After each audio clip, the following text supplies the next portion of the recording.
ይህ አዋዜ ሰበር ነው። አስቂኝ ነው። ትራምፕ መልእክተኞቻቸውን ስቲቭ ዊትኮፍና ጃሬድ ኩሽነርን ወደ ኢስላማባድ እንዳሄዱ አግጃለሁ ይላሉ በማኅበራዊ ገጻቸው። ባያግዱስ ኖሮ ኢስላማባድ ምን ብለው ሊሄዱ ነበረ?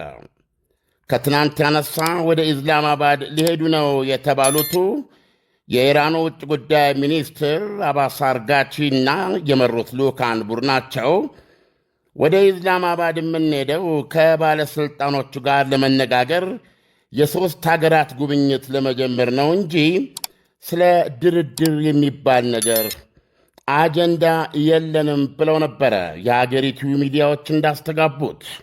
እናም እውነታው ይህ ሆኖ እያለም ዩናይትድ ስቴትስ አሜሪካ ግን ዋናው የሀገሪቱ የሌላ እያሉ አሜሪካ ምክትል ፕሬዚደንት ጄዲ ቫንስ ራሳቸው ቀድመው እንዲዘጋጁ ተነግሯቸውም ነበረ። ኋላ የኢራኑ የልዑካን ቡድን በዋናው ባለሥልጣን አፈ ጉባኤ ቋሊባፍ አለመመራቱ ሲታወቅ ቆይ እስቲ እርሶም የሚቆዩ ክብራችንን አይመጥንም ተብሎ ሁለቱ ኮቴ መናናዎች ዊትኮፍና ኩሽነር ብቻቸውን ይሂዱ ተብለው ተነገራቸው። ከትናንት የጀመረ ነው አድማጮች፣ ብታምኑም ባታምኑ።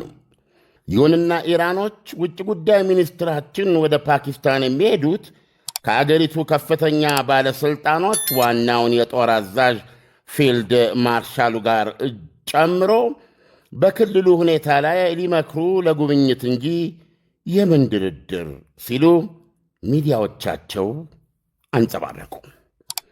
ፓኪስታንም አውሮፕላናቸው ሰማይ ላይ እንዳለ አመጣጣቸው ለጉብኝት እንጂ ከአሜሪካን ጋር የመደራደር ፍላጎቱም እቅዱም ያላቸው አይመስልም ስትል አረጋገጠች።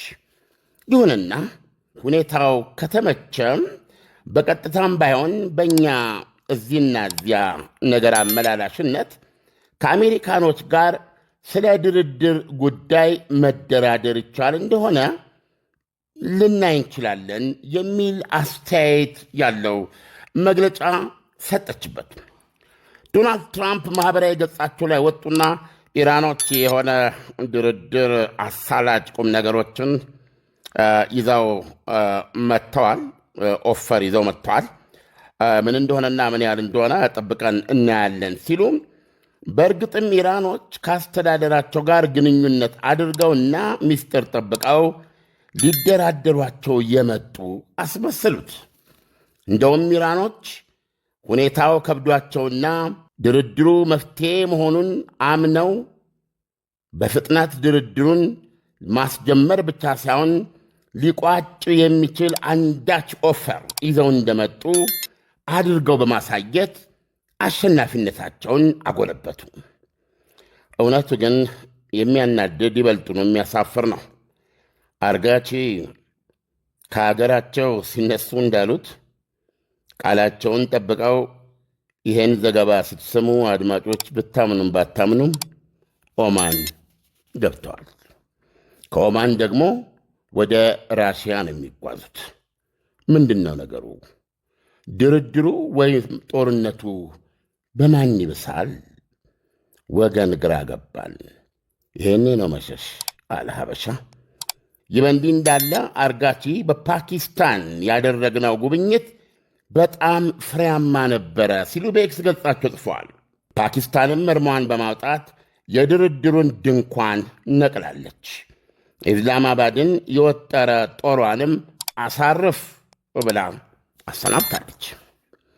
አርጋቺ በኤክስ ገጻቸው ሲቀጥሉ ፓኪስታን በክልላችን ሰላም እንዲመለስ የምትጫወተውን አጋፋሪነት በጣም ዋጋ እንሰጠዋለን።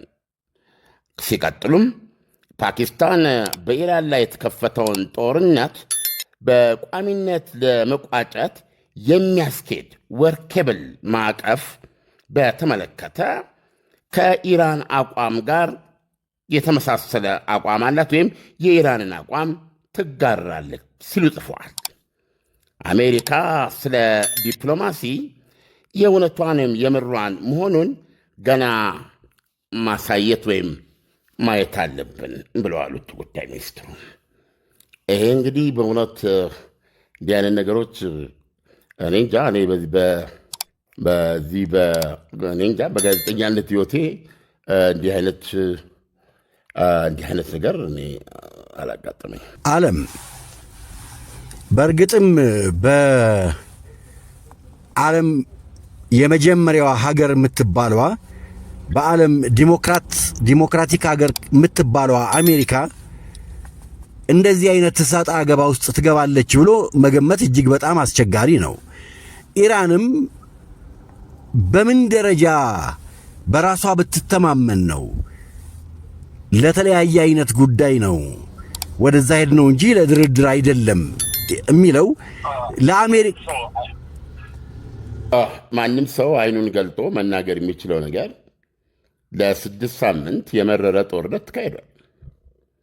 የጦርነቱ ዓላማ 3 ጉዳዮች አሉኝ፣ እነዚህን ጉዳዮች በዲፕሎማሲያዊ መንገድ ስላልፈጸማችሁ በጦር ሜዳ ጨርሰዋለሁ የሚል ነው። ይሄ ምንም የሚዋሽበት አለ።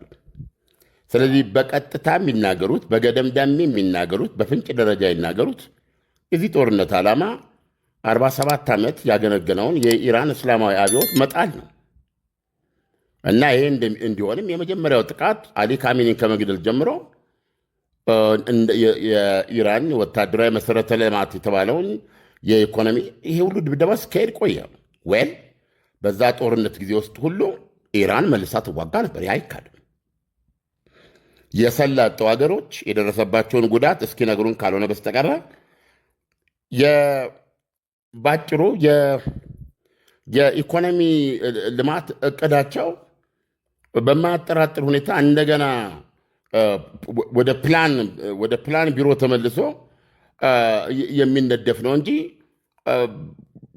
ምናልባት በ5 ዓመት ወደኋላ ተጎትቶ ሊሆን ይችላል። የነዳጅ ዘይት፣ የተፈጥሮ ጋዝ መሰረተ ልማታቸው ተደቁሷል። ሌሎች የሲቪል ተቋሞች ተመትተዋል። የጦር ሰፈሮቻቸው ተመትተዋል። የአሜሪካ ዋቴቨር አውሮፕላን እዛው ሳውዲ አረቢያ ውስጥ እያለ ተመትተዋል።